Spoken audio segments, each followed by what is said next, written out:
You may be thinking that unconditional love is going to be the way that you save your relationship.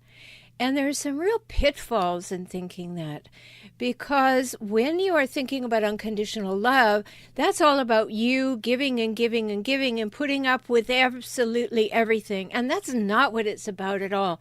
So I want to share 4 what I consider scary reasons why unconditional love is a dangerous myth in some cases.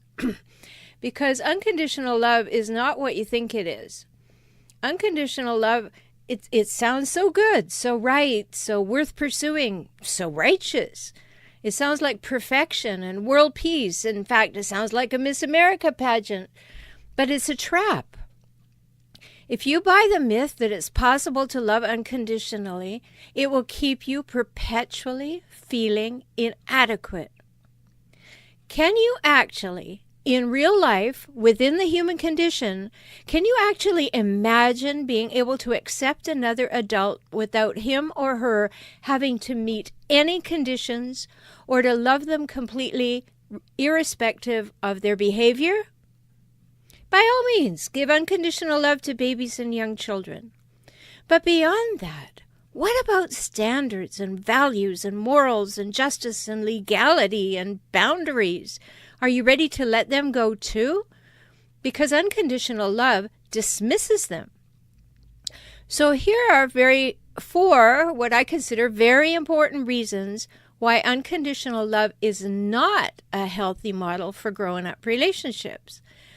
Yes, it's wonderful when everybody is an adult and emotionally healthy, but there are many cases where it is not a healthy model. So here's number 1. Unconditional love can be a toxic myth. It insinuates that non-acceptance is a bad thing. That boundaries and issues and feelings, even conflict maybe, is bad because we should accept everything.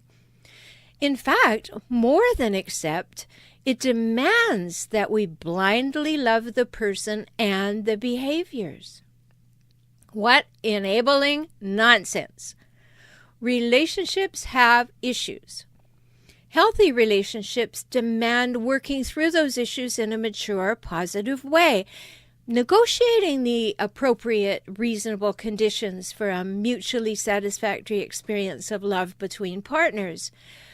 You establish known conditions and negotiate new agreements to create safety and trust, and to create a non-manipulative, game-free space where you two can grow together and flourish.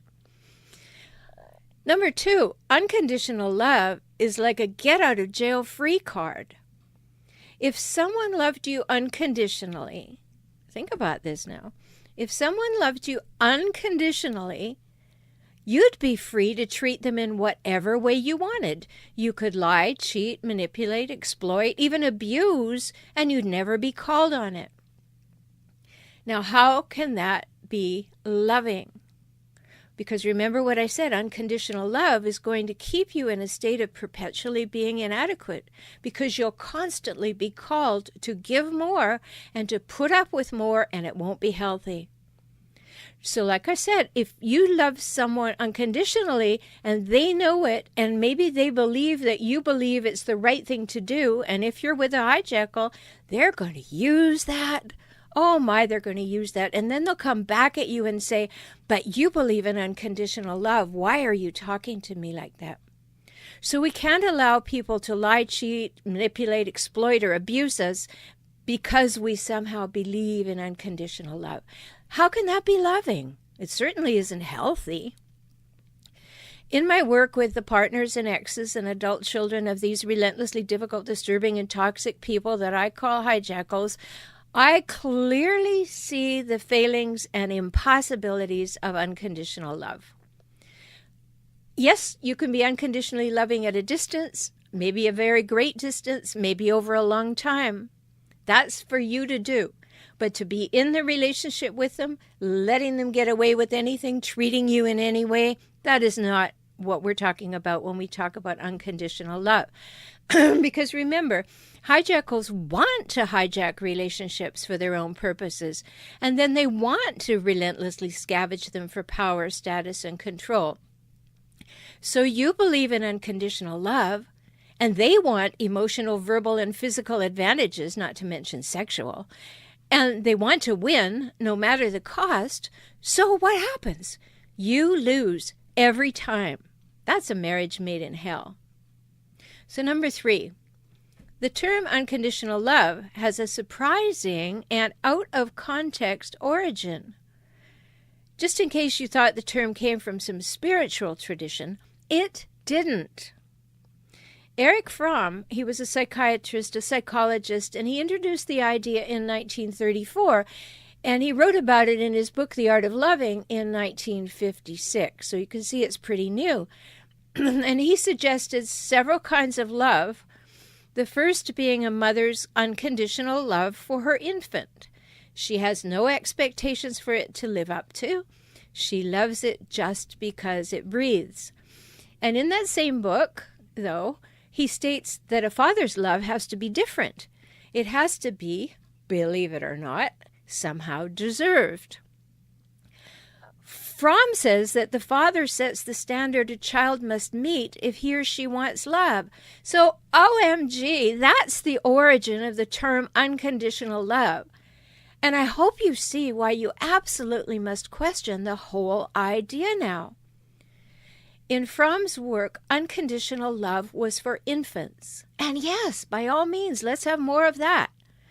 But generalizing it to all people in all situations, bad idea. Why?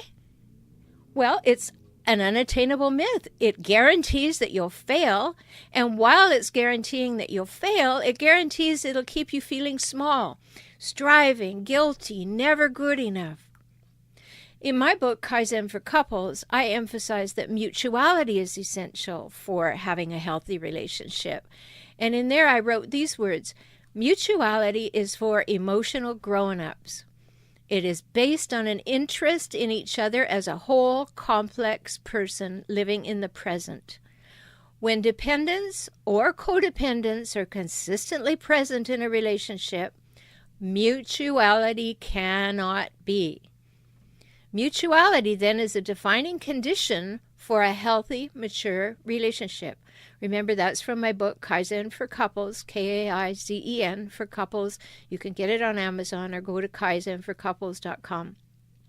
So healthy relationships cannot be unconditional, because that would call for either continuing masochism or endless self-sacrifice. And who would want to live like that, right? Not you. So number 4, unconditional love undermines justice. There would be no sanctions, no punishments for those who've hurt others. Well, that's crazy, right? If life has purpose and meaning, which most people believe it does, then there can be no such thing as an unconditional experience. We're creatures of perception, and everything has purpose and meaning. We're confronted by conditions that invite and allow us to learn and to grow. And unconditional love wipes all that out. It just dismisses the significance of ourselves and others as unique human beings, and it makes all behaviors okay. And they're not. They're not at any level. So who would want to live in that paradigm with that myth? I hope that you can now see why I say that this is a very dangerous myth. Great for babies and children, not great when you're trying to negotiate and have a mutual, reciprocal, equal, and therefore healthy, mature relationship between two adults. If you want to learn more about this, go to forrelationshiphelp.com. Sign up for my newsletter, Tips for Relationships, and let's stay in touch. There's so much to discover.